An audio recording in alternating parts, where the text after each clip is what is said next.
Hi guys, welcome back to the channel. Myself Vinesh Kumar. और आज हम शुरू करने वाले हैं क्लास 12 केमिस्ट्री का chapter 1 solid state. Solid state देखो, अभी तक हम मैटर के बारे में बचपन से पढ़ते आए, 9th-10th से पढ़ते आए कि मैटर जो है वो 3 फॉर्म में एग्जिस्ट करता है। कौन कौन सी फॉर्म? पहली सॉलिड, लिक्विड और गैस, है ना। ये 3 स्टेट हैं जिनमें मैटर एग्जिस्ट करता है मेनली।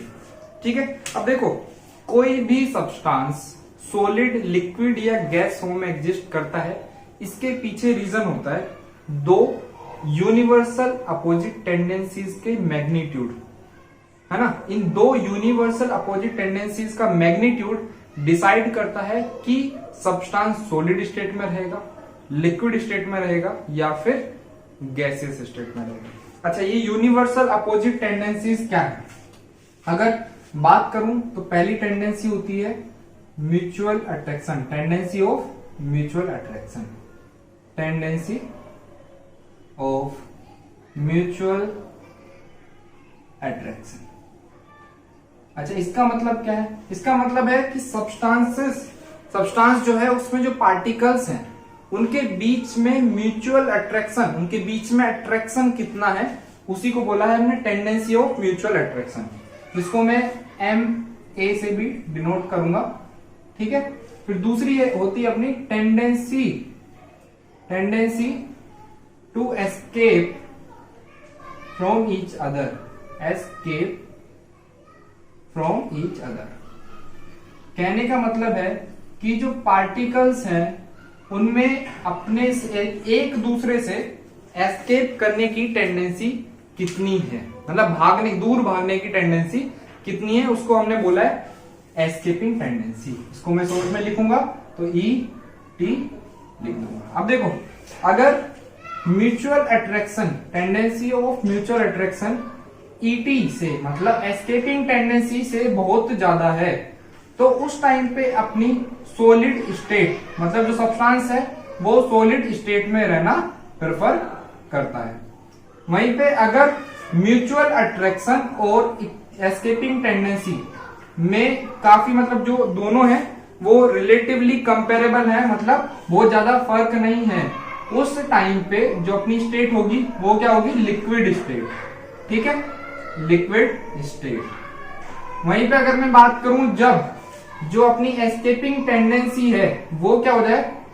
बहुत ज्यादा हो जाए म्यूचुअल अट्रैक्शन से, तो वहां पे अपना गैसियस स्टेट होगी। ठीक है, समझ में आती है बात? बिल्कुल ठीक। अब देखो, अपने को पढ़ना है मेजरली सॉलिड स्टेट के बारे में। सॉलिड स्टेट, अगर मैं इसको लिखूं, सॉलिड स्टेट को डिफाइन करता हूं। सॉलिड स्टेट क्या है? सॉलिड स्टेट, हमने अभी बात की कि सॉलिड स्टेट कब कोई भी सब्सटेंस सॉलिड स्टेट में कब रहता है? जब इसकी म्यूचुअल अट्रैक्शन की टेंडेंसी जो है वो बहुत ज्यादा रहे। इसका मतलब है कि उसके जो कॉन्स्टिट्यूएंट पार्टिकल्स हैं उनमें जो अट्रैक्शन है बहुत ज्यादा रहेगा। तो मैं कह सकता हूं it is a form of matter, it is a form of matter which has sufficient force of attraction, which have sufficient force of attraction between their molecules,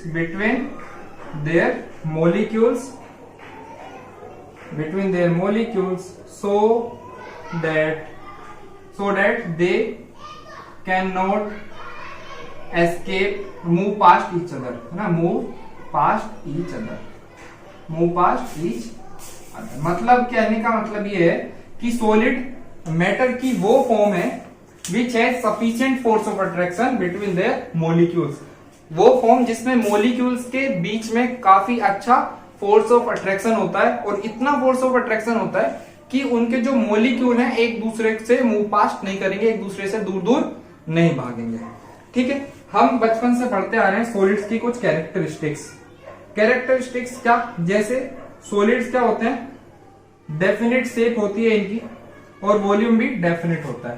तो डेफिनेट शेप एंड वॉल्यूम। ठीक है, और क्या होता है, high density होती है, solids contain high density, और बहुत ही लेस कंप्रेसिबल होते हैं, लेस कंप्रेसिबल, कंप्रेसिबल मतलब इनको जो दबाना जो है बहुत कठिन है, लेस कंप्रेसिबल हो गए। और वहीं पे बात करूं रेट ऑफ डिफ्यूजन की, तो बहुत ज्यादा स्लो रेट होती है, very slow rate of diffusion. ठीक है, जैसे गैस डिफ्यूज होती हैं, है ना, लिक्विड भी डिफ्यूज हो जाते हैं, लेकिन जो सॉलिड्स हैं उनकी जो डिफ्यूजन की रेट है वो बहुत कम होती है। समझ में आती बात? चलो ठीक है, अब क्या करते हैं हम, सॉलिड के बारे में हम पढ़ रहे हैं सारी चीजें।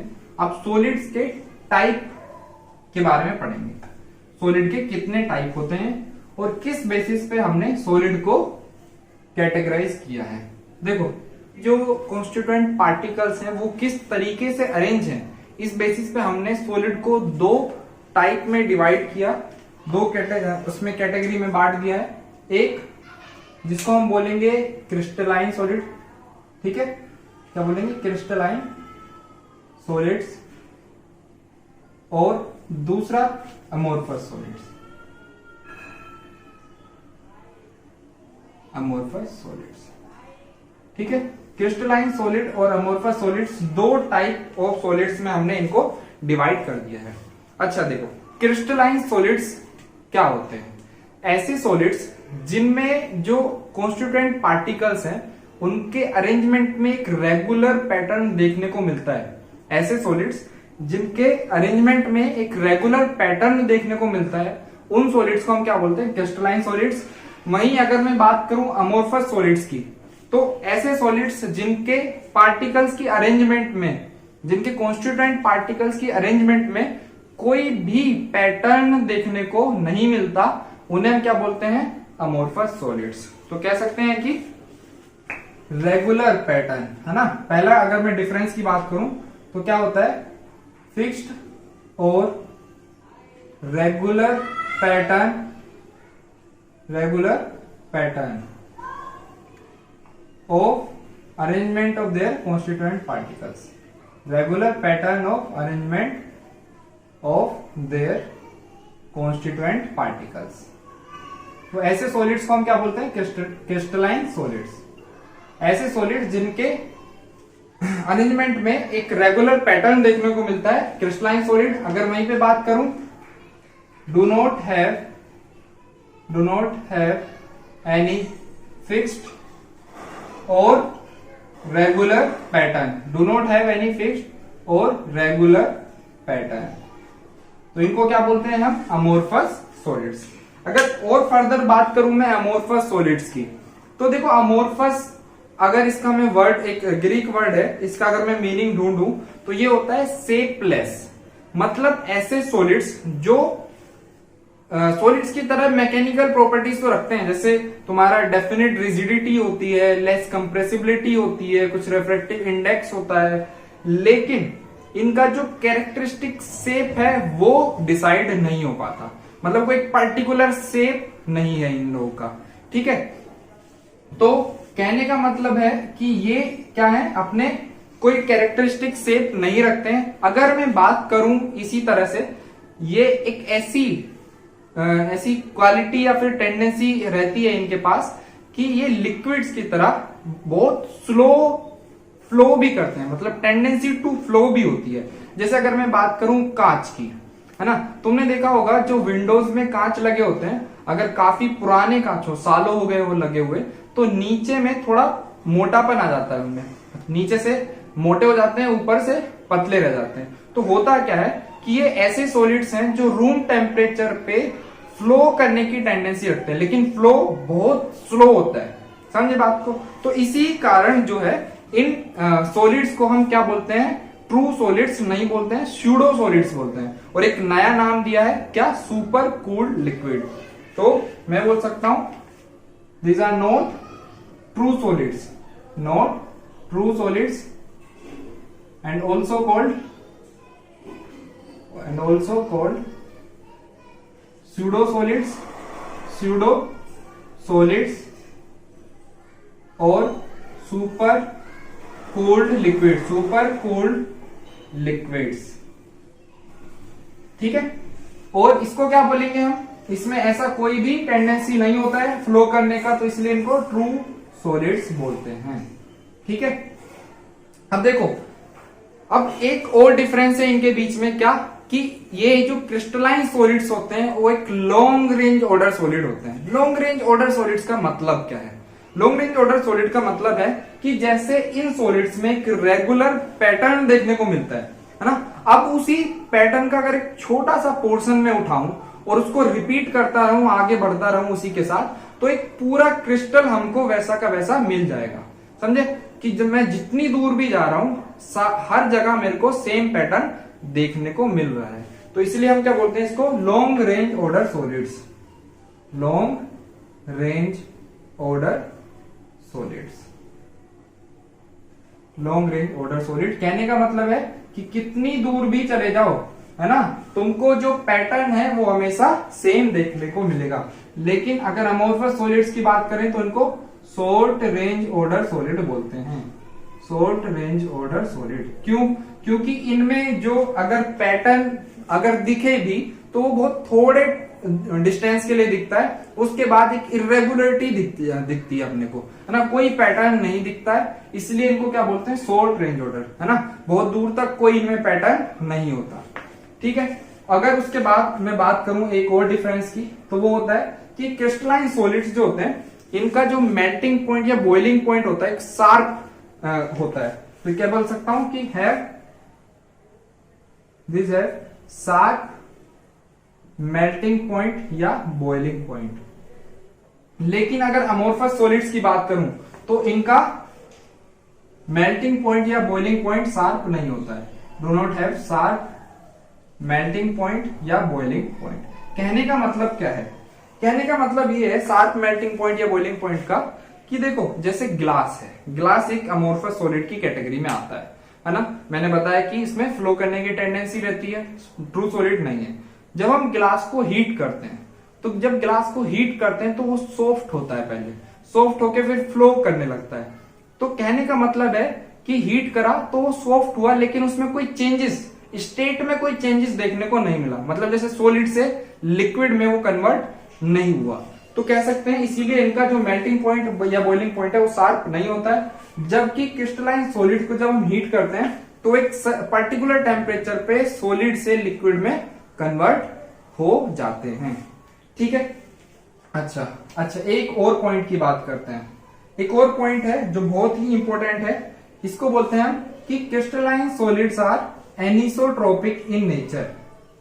एनिसोट्रोपिक, ये एनिसोट्रोपिक क्या होता है?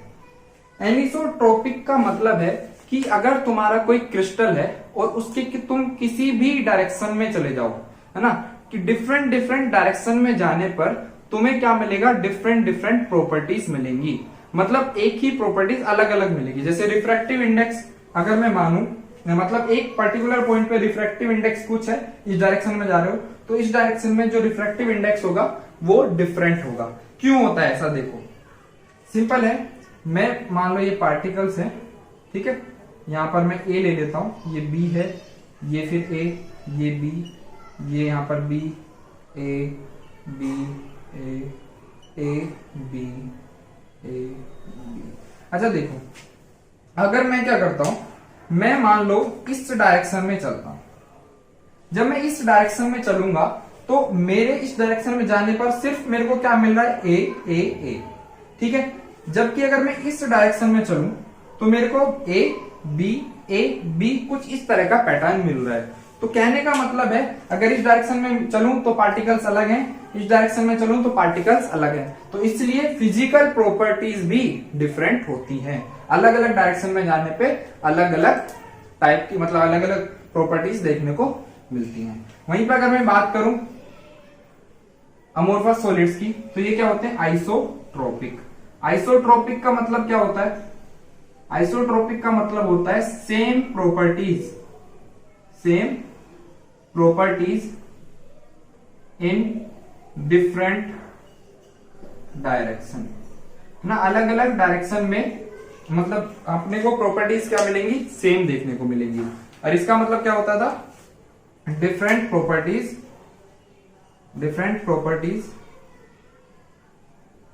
इन डिफरेंट डायरेक्शन,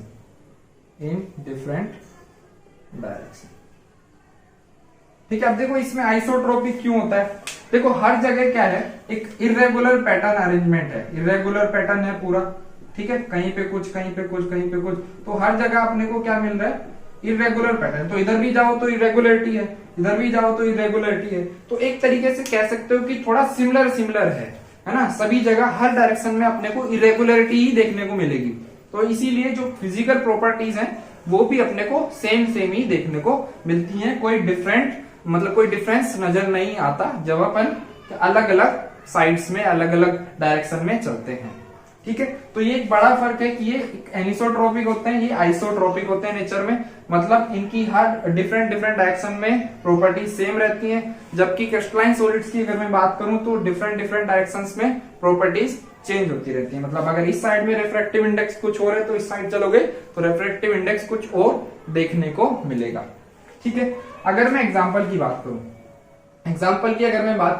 तो क्रिस्टलाइन सॉलिड्स के कुछ एग्जांपल हैं, जैसे NaCl हो गया, CaCl हो गया, ZnS हो गया, Na2O हो गया और CaF2। ये कुछ एग्जांपल हैं अपने क्रिस्टलाइन सॉलिड्स के। वहीं पे अमरफस सॉलिड के एग्जांपल की बात करूं तो ग्लास मैंने बात की थी, रबर, ठीक है, ऊपर से फिर प्लास्टिक, ये सब क्या है, अमोर्फस सॉलिड्स, ठीक है। एक अमोर्फस सिलिकॉन भी होता है, ठीक है। देखो मैंने क्या किया, सॉलिड्स को कैटेगराइज कर लिया। अब इसी तरह सॉलिड्स को जब मैंने कैरेक्टराइज किया तो मेरे को दो सॉलिड मिले, क्रिस्टलाइन और अमोर्फस। अच्छा, एक तरीके से जब हम सॉलिड्स की बात करते हैं तो जनरली हम क्रिस्टलाइन सॉलिड्स की ही बात करते हैं, ठीक है, क्रिस्टल अमोर्फस सॉलिड्स की बात हम नहीं करते हैं। अब मैं बात करूंगा कि हमने क्रिस्टलाइन सॉलिड्स को कितने टाइप में बांटा है ना, type of crystalline solid, types of crystalline solids, ठीक है। ये क्या है, कैसे, मतलब क्या, किस बेसिस पे हमने क्रिस्टलाइन सॉलिड्स को डिवाइड किया है। देखो हमने इसको क्रिस्टलाइन सॉलिड्स को इस बेसिस पे बांटा है कि जो सॉलिड्स हैं, क्रिस्टलाइन सॉलिड्स हैं, उनके जो पार्टिकल्स हैं उनके बीच का जो फोर्स ऑफ अट्रैक्शन है वो किस टाइप का है, ठीक है। जो फोर्स ऑफ अट्रैक्शन है वो किस टाइप का है, उस बेसिस पे हमने क्रिस्टलाइन सॉलिड्स को बांटा है। तो देखो मैं एक टेबल बनाता हूं। सबसे पहले मैं वो टाइप लिख लेता हूं, कौन कौन से टाइप हैं सॉलिड्स के। सबसे पहला है अपना आयनिक सॉलिड्स, आयनिक, ठीक है। उसके बाद है अपना कोवेलेंट, ठीक है। उसके बाद है अपना मोलिक्यूलर। ये सब क्या है, type of solids, type of crystalline solids. Then metallic, ठीक है, मेटेलिक सॉलिड्स। अब देखो मैं इनको कुछ इस तरीके से टेबल बनाता हूं। टेबल में यहां पे लिखूंगा constituent particles, constituent particles, constituent particles, मतलब इनके जो सॉलिड के पार्टिकल है वो क्या है, फिर उनके बीच में फोर्स ऑफ अट्रैक्शन क्या है, ठीक है। फिर कुछ फिजिकल प्रॉपर्टीज की बात करेंगे, फिजिकल प्रॉपर्टीज की बात करेंगे। फिर बात करेंगे अपना अगर बात करेंगे तो एग्जांपल्स की, ठीक है, एग्जांपल, ठीक है। अब देखो सबसे पहले आयनिक सॉलिड्स। आयनिक सॉलिड्स वो सॉलिड्स होते हैं जो फॉर्म होते हैं आयंस से, ठीक है। ऐसा क्रिस्टल जो आयंस से बनता है उसको हम बोलते हैं आयनिक सॉलिड। अगर आयंस हैं अपने, आयंस, कॉन्स्टिट्यूएंट पार्टिकल्स क्या है, आयंस। आयंस मतलब पॉजिटिव चार्ज और नेगेटिव चार्ज। अच्छा, हम अपने को पता है कि जो आयंस, एटम्स, मॉलिक्यूल्स होते हैं, इनकी जो शेप होती है वो स्फेयर टाइप की होती है, स्फेयर होता है। हम वही चार्ज डेंसिटी को हम स्फेयर के रूप में मान के चलते हैं। तो आयंस के जब हम बात करेंगे, आयंस क्या होंगे, ions of different atoms, ions of different atoms. तो ठीक है, एक होगा कैटायन, रेडियस ऑफ कैटायन होगी, जब अब स्फेयर है तो उसकी कुछ रेडियस भी होगी, और एक होगा एनायन जिसको हमें आर ए, मतलब उसकी रेडियस को आर ए मान के चलता हूं। अच्छा, आयंस के बीच में अगर मैं बात करूं फोर्स ऑफ अट्रैक्शन की, तो किस टाइप का अट्रैक्शन फोर्स होगा, तो इसको बोलते हैं electrostatic force of attraction. Electrostatic force of attraction, और या फिर और क्या बोलते हैं, आयनिक बॉन्ड।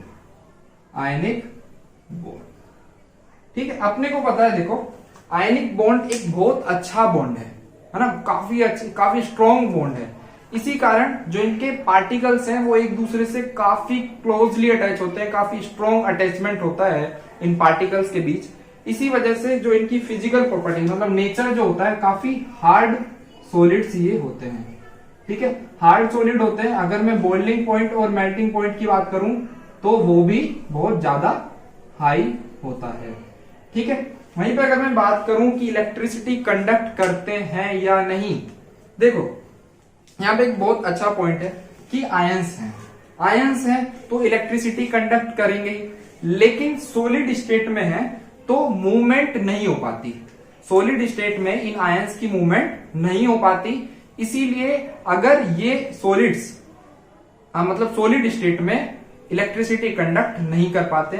अगर इन्हीं सॉलिड्स को मोल्टन फेज में देखा जाए, है ना, मेल्ट करके अगर तब रखा जाए, या फिर इन्हें वाटर में डिसोल्व करके तब टेस्ट किया जाए कि इलेक्ट्रिसिटी कंडक्ट करेंगे या नहीं, तो ये उस टाइम पे इलेक्ट्रिसिटी कंडक्ट करेंगे।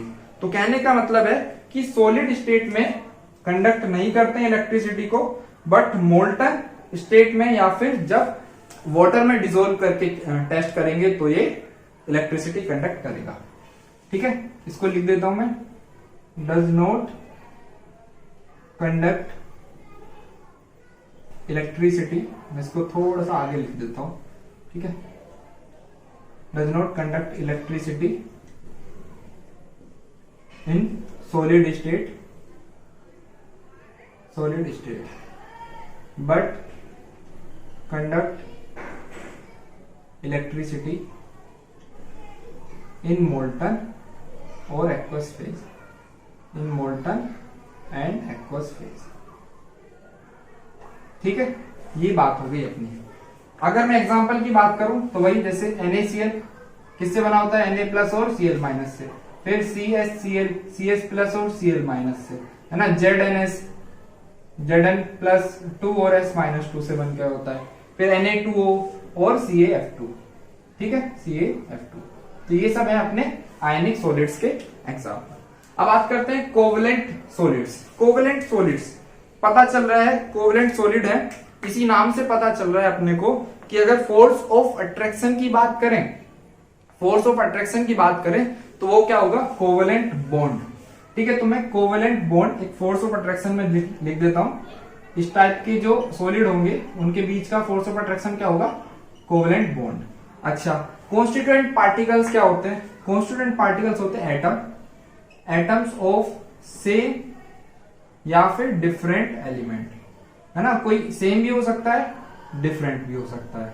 अब देखो कोवलेंट बॉन्ड भी बहुत स्ट्रॉन्ग बॉन्ड है ना, स्ट्रॉन्ग बॉन्ड है, इसीलिए इनका जो नेचर होता है वो भी हार्ड नेचर के होते हैं ये। अगर बॉइलिंग पॉइंट और मेल्टिंग पॉइंट की बात करूं तो वो भी काफी हाई देखने को मिलता है। तो मैं सिंपली सीधा लिख सकता हूं कि हार्ड होता है ना, hard, then high, boiling point and melting point. ठीक है, अब बात आती है कि इलेक्ट्रिसिटी कंडक्ट करने की। अच्छा, सबसे पहले मैं इनको एग्जांपल में अगर इसके एग्जांपल बताऊं तो क्या होते हैं, डायमंड, ग्रेफाइट और सिलिकॉन कार्बाइड, जिसे कार्बोरंडम भी बोलते हैं, कार्बोरंडम। ठीक है, अब देखो ये सब क्या है, diamond, graphite, silicon carbide example है कोवलेंट सॉलिड्स के। कोवलेंट सॉलिड्स का अगर मैं बताऊं तो क्या होता है, इनको हम नेटवर्क सॉलिड्स भी बोलते हैं और जाइंट मॉलिक्यूल भी बोलते हैं। जैसे डायमंड की स्ट्रक्चर देखी होगी, एक कार्बन 4 कार्बन से जुड़ा हुआ होता है, ऐसी बहुत सारी लेयर्स बनी हुई होती हैं। ठीक है, अगर ग्रेफाइट की बात करूं ग्रेफाइट में भी कुछ इसी तरीके से होता है। कार्बन जो है 3 अलग अलग कार्बन से जुड़ा होता है, sp2 हाइब्रिडाइज होता है, और एक इलेक्ट्रॉन जो मूवेबल रहता है लेयर्स के बीच में वो स्लाइड करता रहता है, जिसकी वजह से फ्री इलेक्ट्रॉन की वजह से जो ग्रेफाइट है वो इलेक्ट्रिसिटी कंडक्ट कर पाता है। ठीक है, इलेक्ट्रिसिटी कंडक्ट कर पाता है, और इसी वजह से ये क्या होते हैं, सॉफ्ट नेचर के भी देखने को। ग्रेफाइट जो जनरली ग्रेफाइट है जो सॉफ्ट नेचर का देखना पड़ता है, बाकी डायमंड और सिलिकॉन कार्बाइड ये सब क्या है, हार्ड। समझ में आती है बात? ठीक है, तो मैं कह सकता हूं कि कैन कंडक्ट इलेक्ट्रिसिटी। क्यों? क्योंकि डायमंड कर रहा है लेकिन सिलिकॉन डायमंड नहीं कर रहा है, ग्रेफाइट कर रहा है। कैन कंडक्ट इलेक्ट्रिसिटी, सब नहीं करते हैं, कोई कोई कर दे रहा है बस। ठीक है, ये हो गए अपने। अच्छा, इसको क्या बोलते हैं? और नेटवर्क सॉलिड्स, कोवेलेंट सॉलिड या नेटवर्क सॉलिड या फिर जाइंट मॉलिक्यूल। अगर मैं बात करूं फिर मॉलिक्यूलर सॉलिड्स की, मॉलिक्यूलर सॉलिड्स में अगर मैं बात करूं कॉन्स्टिट्यूएंट पार्टिकल्स की, तो ये होते हैं मॉलिक्यूल्स या फिर एटम्स ऑफ सेम या फिर डिफरेंट एलिमेंट्स, है ना। एटम जुड़ के मॉलिक्यूल बना देते हैं। तो अब देखो मॉलिक्यूलर सॉलिड्स को भी फर्दर अपन 3 कैटेगरी में बांटते हैं, एक नॉन पोलर मॉलिक्यूलर सॉलिड, फिर पोलर मॉलिक्यूलर सॉलिड, और फिर हाइड्रोजन बॉन्डेड सॉलिड। जैसे अगर मैं एग्जांपल की बात करूं, एग्जांपल में अगर मैं नॉन पोलर सॉलिड्स की बात करूं मॉलिक्यूलर, जैसे P4 हो गया, S8 हो गया, है ना, और या फिर जो इनर्ट गैस होती है हीलियम, नियोन, आर्गन, ये सब आती है नॉन पोलर मॉलिक्यूलर सॉलिड्स की कैटेगरी में, है ना। इसमें डिस्पर्जन फोर्स, इनके जो मॉलिक्यूल के बीच का फोर्सेज होता है डिस्पर्जन फोर्स, है ना। टोटल अगर मैं बात देखूं तो मॉलिक्यूलर सॉलिड्स में वंडरवॉल फोर्सेस एक्ट करते हैं। अगर दूसरी कैटेगरी है polar molecular solid. Polar molecular solids का मतलब है कि ऐसे सॉलिड्स जिनमें डाइपोल जनरेट होता हो, जैसे अपना HCl हो गया, है ना। HCl में इलेक्ट्रोनेगेटिव डिफरेंस के कारण ये H+ और Cl- क्रिएट करता है। इस टाइप के सॉलिड्स को अपन क्या बोलते हैं? Polar molecular solid. तो इनमें कौन सा फोर्स अट्रैक्ट करता है? डाइपोल, है ना। इन मॉलिक्यूल्स के बीच का फोर्स क्या होता है? डाइपोल। वो भी एक वंडरवॉल फोर्स का, है ना, उसी का टाइप है। अब देखो तीसरा है हाइड्रोजन बॉन्डेड सॉलिड। तो ऐसे सॉलिड्स जिनके मॉलिक्यूल्स के बीच में हाइड्रोजन बॉन्ड बन सकता है, जैसे NH3 और H2O। ठीक है, तो ये हो गया एग्जांपल। अगर मैं बात करूं फोर्स ऑफ अट्रैक्शन की, तो ये क्या होते हैं अपने van der Waals forces, van der Waals force of attraction. ठीक है, बात करें तुम्हारी फिजिकल प्रॉपर्टीज की, देखो क्या होता है, बहुत अच्छा, मतलब बहुत तगड़ा फोर्स नहीं है ये, तो इसीलिए ये सॉफ्ट नेचर के देखने को मिलते हैं अपने को, और मेल्टिंग पॉइंट और बॉइलिंग पॉइंट भी काफी लो देखने को मिलता है। ठीक है, समझ में आती है बात? ठीक है, अब देखो लास्ट बचता है अपने पास मेटेलिक सॉलिड। मेटेलिक सॉलिड्स ऐसे, मतलब ये सॉलिड्स होते हैं जिनमें एक मेटल जो पॉजिटिव आयन है उसको इलेक्ट्रॉन आप चारों तरफ से सराउंड करके रखते हैं। एक पॉजिटिव आयन को इलेक्ट्रॉन सराउंड करके रखते हैं और इलेक्ट्रॉन को पॉजिटिव आयन सराउंड करके रखता है। तो इस जो स्फेयर है एक तरीके से बन रहा है, पॉजिटिव आयन के सराउंड में जो इलेक्ट्रॉन है उनको जो अट्रैक्ट कर रहा है, उनसे जो अटैचमेंट हो रहा है, तो उसी को बोलते हैं मेटेलिक बॉन्ड। तो एक तरीके से कह सकता हूं जो इनका कॉन्स्टिट्यूएंट पार्टिकल्स हैं वो क्या है? पॉजिटिव आयन, है ना। Positive ion surrounded with C of electrons, है ना। और इनके बीच का जो फोर्स होगा, फोर्स ऑफ अट्रैक्शन, वो क्या होगा? Metallic bond. ठीक है, C ऑफ इलेक्ट्रॉन है, मतलब फ्री इलेक्ट्रॉन्स है, फ्री आयंस है, तो इलेक्ट्रिसिटी के अच्छे खासे क्या होते हैं? Conduct heat and electricity also. अगर मैं एग्जांपल्स की बात करूं तो इधर लिख देता हूं, जैसे क्या हो गया? Ag हो गया, Cu हो गया, Fe हो गया, ये सब क्या है? अपने मेटेलिक सॉलिड्स। ठीक है, इतनी बात आती है समझ में? ओके, चलो अब देखो अपन क्या करते हैं, कुछ जनरल टर्म्स की बात करते हैं जो अपने को इस चैप्टर में आगे हेल्प करेंगे। ठीक है, सॉलिड्स को हमने आइडेंटिफाई किया क्रिस्टलाइन और अमोर्फस सॉलिड्स में, फिर क्रिस्टलाइन सॉलिड्स को भी आइडेंटिफाई कर लिया 4 टाइप ऑफ सॉलिड्स में, कोवलेंट, आयनिक, मॉलिक्यूलर और मेटेलिक। अब देखो सबसे पहले मैं बात करता हूं, क्या है अपना टॉपिक, जनरल टर्म्स, है ना, general terms related to crystal lattice. सबसे पहले मैं स्पेस लैटिस की बात करता हूं। स्पेस लैटिस क्या है? स्पेस लैटिस, स्पेस लैटिस है एक regular 3D arrangement of points in space. मतलब कोई भी ऐसे पॉइंट्स क्या कर दो, एक रेगुलर अरेंजमेंट में इन्हें लगा दो, हाँ ये पॉइंट्स है, एक रेगुलर पैटर्न अगर इनका बन रहा है तो इसी को क्या बोलते हैं हम, स्पेस लैटिस। तो मैं अगर इसकी डेफिनेशन लिखूं तो क्या लिखूंगा, रेगुलर, है ना। ये पूरा जो चैप्टर है वो 3D में अपने को पढ़ना है, लेकिन अपने पास बोर्ड है तो उसको विजुअलाइज करना है, इमेजिनेशन पावर जो है उसको खुला रखना है, अच्छा रखना है। Regular 3D arrangement of points in space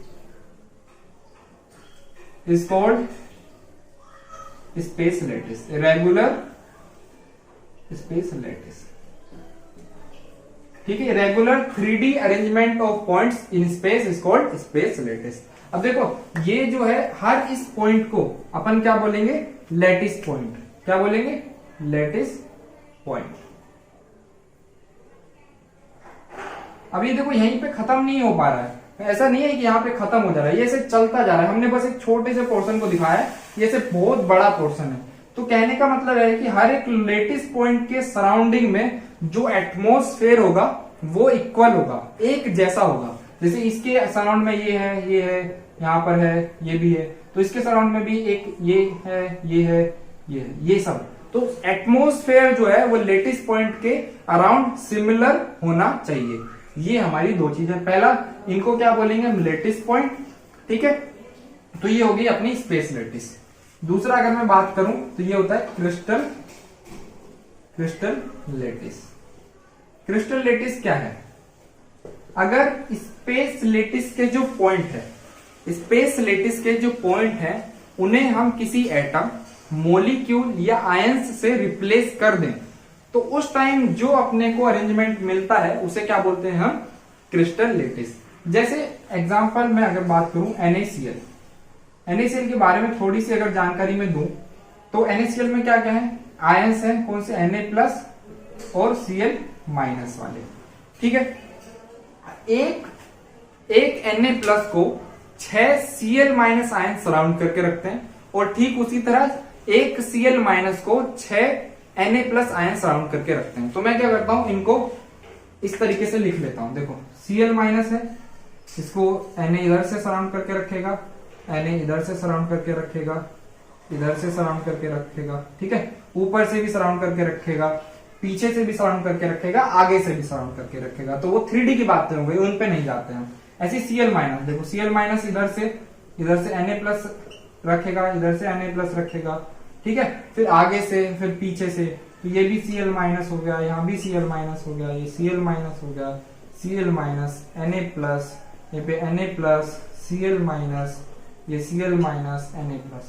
इस तरीके से जो हमने एक रेगुलर पैटर्न बना दिया है ना, लैटिस पॉइंट्स जो अपने स्पेस लैटिस था उसके लैटिस पॉइंट्स को अपने किससे रिप्लेस कर दिया है, आयन से। तो अपना क्या बन गया, ये क्रिस्टल लैटिस। इसी को क्या बोलते हैं, क्रिस्टल लैटिस, ठीक है। ये हो गया अपना क्रिस्टल लैटिस। क्या करना है, जो स्पेस लैटिस है उन्हीं को, जो स्पेस लैटिस के जो पॉइंट्स हैं उसको एटम या मॉलिक्यूल या आयन से रिप्लेस करना है। When lattice points of space lattice replaced by atom या मॉलिक्यूल या आयंस, तो एक पर्टिकुलर अरेंजमेंट जनरेट होता है, उसी को क्या बोलते हैं, क्रिस्टल लैटिस, ठीक है। चलो अब यूनिट सेल के बारे में बात करते हैं। यूनिट सेल क्या होता है, देखो यूनिट सेल के बारे में बात करें तो यूनिट सेल क्या है, अब आगे जो अपन इस चैप्टर में बात करेंगे वो पूरा यूनिट सेल उसमें अपने को बहुत काम आने वाला है। यूनिट सेल क्या है, कि ये एक रिपीटिंग यूनिट है, एक स्मॉलेस्ट यूनिट है, जिसको अगर मैं रिपीट करूं, है ना, एक क्या करता हूं, एक क्रिस्टल है, उसमें से एक छोटा सा पोर्शन में उठा लूं और उसको पूरे क्रिस्टल में रिपीट करता जाऊं, रिपीट करता जाऊं, रिपीट करता जाऊं, तो मेरे को क्या मिलेगा, पूरा क्रिस्टल मिल जाएगा। जैसे अभी आप जिस रूम में बैठे होगे तो उसमें क्या है, एक उसकी अगर यूनिट सेल की बात करूं तो रिपीटिंग यूनिट क्या है, एक छोटी सी ब्रिक। अगर उसी ब्रिक को मैं ऊपर लगाता जाऊं, फिर साइड में लगाता जाऊं, है ना, तो मेरे को क्या मिलेगा, पूरा रूम एक तरीके से मैं क्रिएट कर दूंगा। तो ये क्या है, unit cell is a smallest repeating unit which on repetition again and again generate the whole crystal. कहने का मतलब एक छोटी सी यूनिट जिसको अगर हम रिपीट करते रहे अगेन अगेन अगेन, तो एक पूरा क्रिस्टल अपने को जनरेट करके देगा। देखो जैसे अगर मैं बात करूं, ये एक मेरे लिए एक यूनिट है ना, मैंने NaCl इसको उठाया, यहां रखा तो मेरे को ये मिल गया, यहां रखा ये मिल गया, यहां रखा ये मिल गया। तो मैं क्या कर रहा हूं, एक छोटी यूनिट को अगर मैं बार बार रिपीट कर रहा हूं तो मेरे को पूरा क्रिस्टल मिल जा रहा है। तो अगर मैं इसकी डेफिनेशन लिखूंगा तो क्या लिखूंगा, स्मॉलेस्ट, एक minute, smallest repeating unit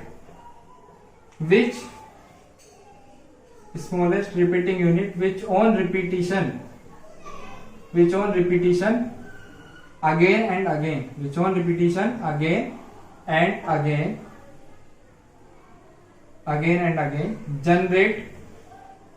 generate complete crystal,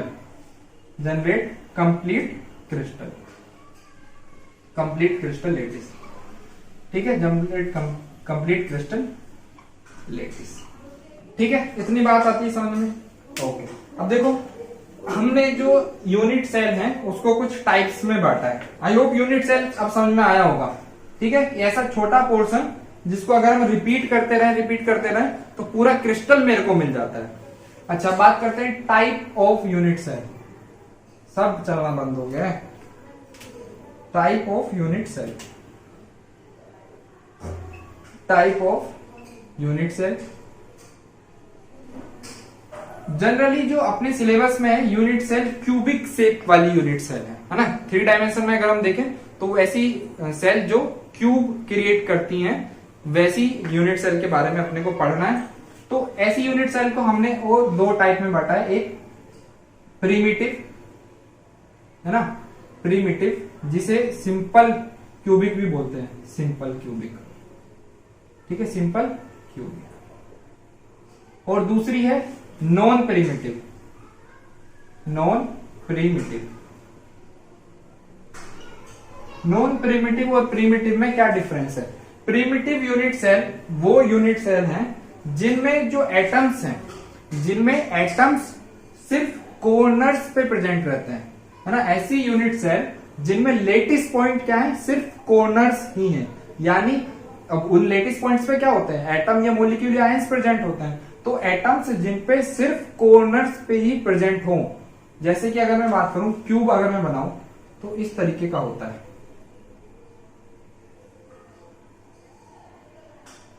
ठीक है, ये अपना एक क्यूब हो गया, इस तरह की यूनिट सेल रहेगी और इसके कॉर्नर्स हैं ये। तो ऐसी यूनिट सेल जिसके सिर्फ कॉर्नर्स पर ही एटम प्रेजेंट हो उसे क्या बोलते हैं, primitive simple cubic. Which contain unit cell which contain atoms या आयंस या molecules only on corners। ठीक है, कहां पे, सिर्फ कॉर्नर्स पे।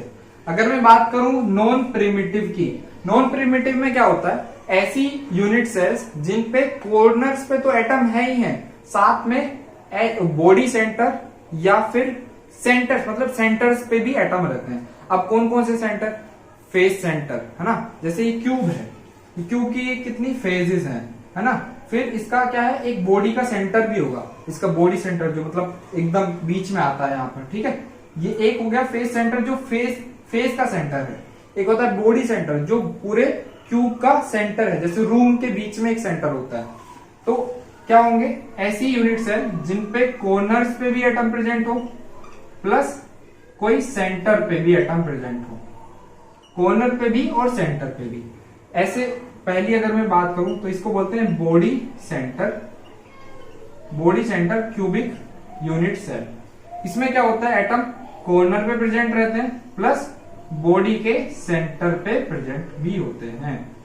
वहीं पे अगर मैं बात करूं दूसरी नॉन प्रिमिटिव यूनिट सेल की, तो वो है फेस सेंटर।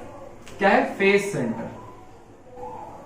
फेस सेंटर से क्या मतलब है कि ऐसी यूनिट सेल जिनमें कॉर्नर्स पे तो एटम प्रेजेंट है ही, कॉर्नर्स पे सब पे रहेंगे, प्लस जो फेस का सेंटर है उस पे भी रहेंगे। फेस सेंटर्स पे कितने फेस होते हैं क्यूब में? 6, है ना? तो उन 6 के सारे फेस सेंटर्स पे अपना क्या रहेगा? एटम प्रेजेंट रहेगा। एक और रहता है एंड सेंटर। एंड सेंटर में क्या होता है? कॉर्नर पे तो रहेगा ही, कॉर्नर पे रहेगा plus alternate face centre. Alternate face centre की बात मैं करूं, अगर मैं रूम को एक यूनिट सेल मान लेता हूं, तो रूम के ऊपर वाली छत को अगर मैंने एक फेस मान लिया तो उसका अल्टरनेट सेंटर कौन सा हो जाएगा? अल्टरनेट मतलब एक छोड़ के, तो अगर सामने वाली वॉल फिर नीचे, तो ये अल्टरनेट हो गया। ठीक है, ऐसे अगर इधर से आता हूं राइट साइड से, तो राइट वाली वॉल फिर नीचे आ गया। तो कहने का मतलब है सिर्फ 2 ही फेस अपने ऑक्यूपाई हो पाएंगे, प्लस 2 फेस सेंटर। ठीक है, इसको बोलते हैं end center cell unit cell. तो ये थी अपनी नॉन प्रिमिटिव और प्रिमिटिव यूनिट सेल।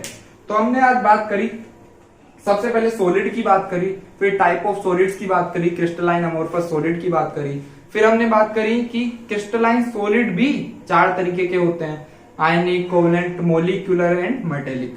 फिर हमने कुछ जनरल टर्म्स की बात करी, जैसे क्रिस्टल लेटिस हो गया, यूनिट सेल हो गया, स्पेस लेटिस हो गया, और यूनिट सेल के टाइप कितने होते हैं। तो इस लेक्चर में सिर्फ इतना ही रखते हैं। ठीक है, फिर आगे बढ़ेंगे। ठीक है, थैंक यू।